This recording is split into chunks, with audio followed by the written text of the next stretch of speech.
Welcome back to The Breakdown with me, NLW. It's a daily podcast on macro, Bitcoin, and the big picture power shifts remaking our world. What's going on, guys? It is Sunday, April 13th, and that means it's time for Long Read Sunday. Before we get into that, however, if you are enjoying The Breakdown, please go subscribe to it, give it a rating, give it a review, or if you want to dive deeper into the conversation, come join us on the Breakers Discord. You can find a link in the show notes or go to bit.ly/breakdownpod. All right, friends. Well, like it or not, we are living in tariff land, and of course, today's Long Read Sunday is about that exactly. Still, I think even for those of you who are getting a little bit tired of this, you'll like this piece. It comes from Ghaffar Hussain, originally published in Bitcoin Magazine, and is called Why Trump's Tariffs Can't Fix the Broken Fiat System. The Trump tariffs will not revitalize the American economy like he thinks, but maybe Bitcoin can help where tariffs can't. Let's turn it over to the AI version of myself to read the piece, and then we will come back and discuss it. Trump's America First platform, which he built his successful campaign around, promised to reconfigure global trade in favor of the U.S. This involved encouraging businesses to manufacture domestically, bringing jobs, industry, and prosperity back to parts of the country that liberalized trade and outsourcing left behind. The U.S. had, or so the argument goes, become more and more reliant on competitively priced imports that were often manufactured by countries where labor and transportation is much cheaper. This led to the emergence of Rust Belt states, in which blue-collar workers saw their living standards decline whilst the cities they lived in were hollowed out. The chosen tactic for this grand economic reconfiguration, it seems, is trade tariffs. By imposing tariffs on foreign goods, especially Chinese imports, Trump hopes to make it more expensive for consumers to buy products that are made abroad and for companies to outsource manufacturing. This, he claims, will breathe life back into the U.S. industrial heartland and make the country more self-sufficient in times of crisis. It will also reduce the trade deficit, making the U.S. less vulnerable to currency manipulation, which Trump accuses China of, and less dependent on consumption. Another critical aspect of Trump's tariff policy is its effect on the U.S. dollar.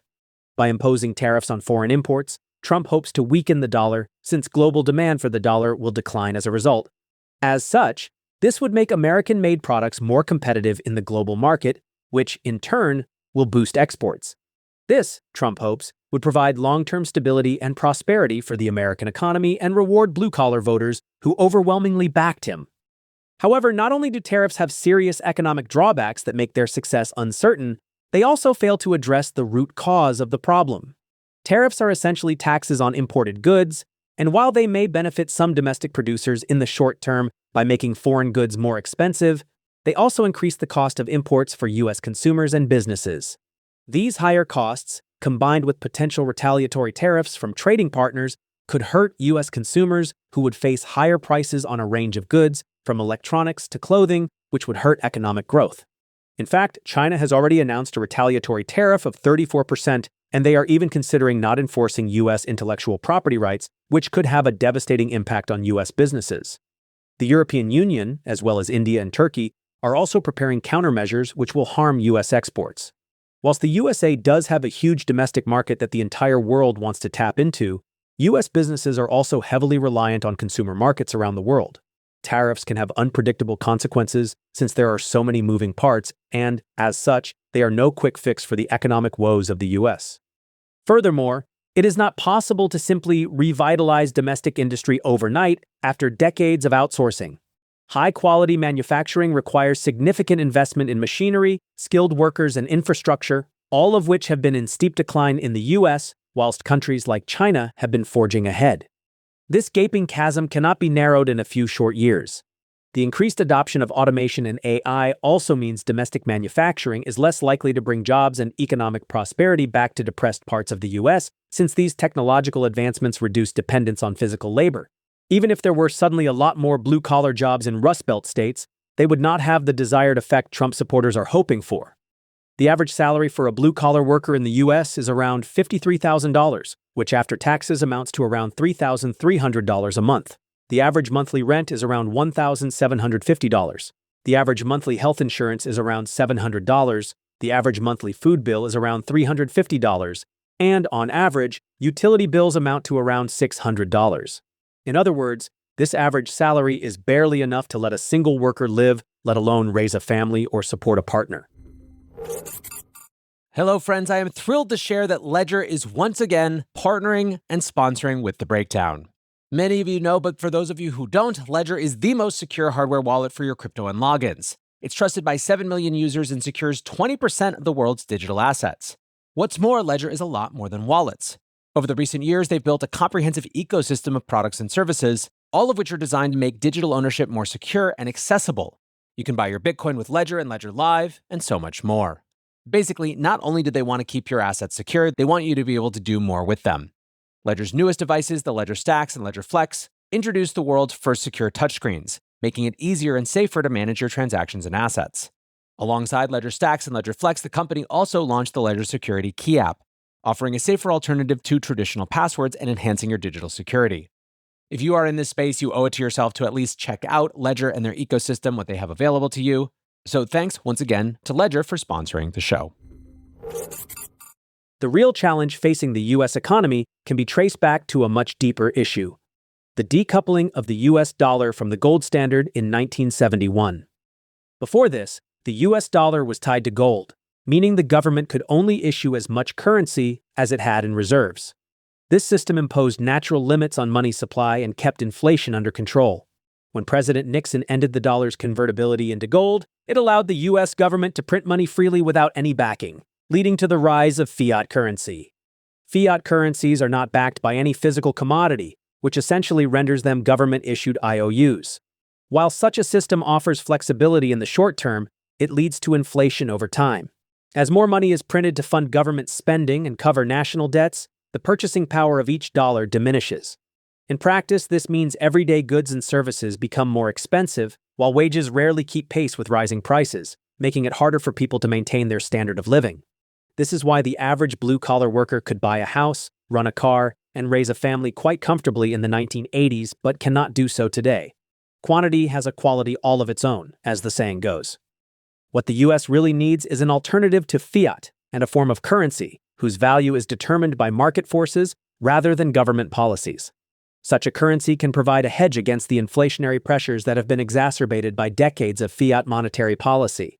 It can also cultivate the conditions for fairer trade and stabilize the global economy by providing an alternative store of value that is free from the whims of central banks, traditional banking systems, and currency exchange rates.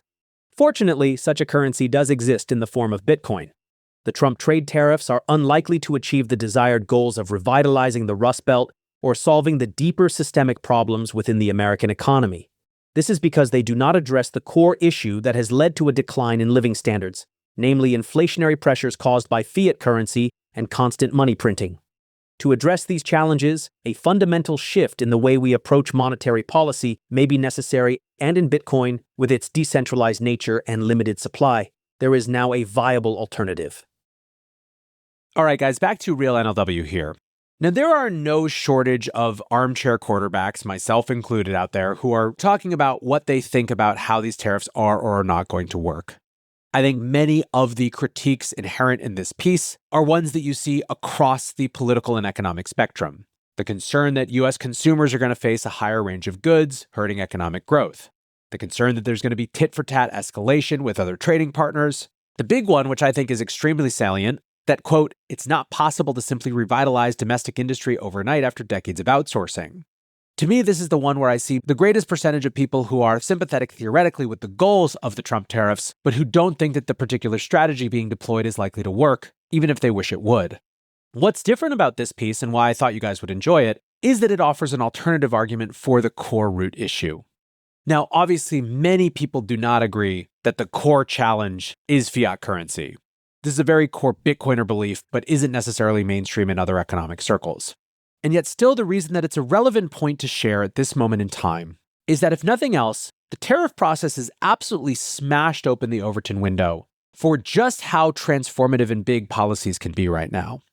Indeed, I think that if you were an alien with no horse in the race one way or another, it's likely that you would be cheering on all of what's happening right now, if only because it's the grandest experiment we've ever seen in trying to radically and quickly readjust the global economic order. These moves are not slow, they are not incremental, they are designed to cause havoc and make a major change.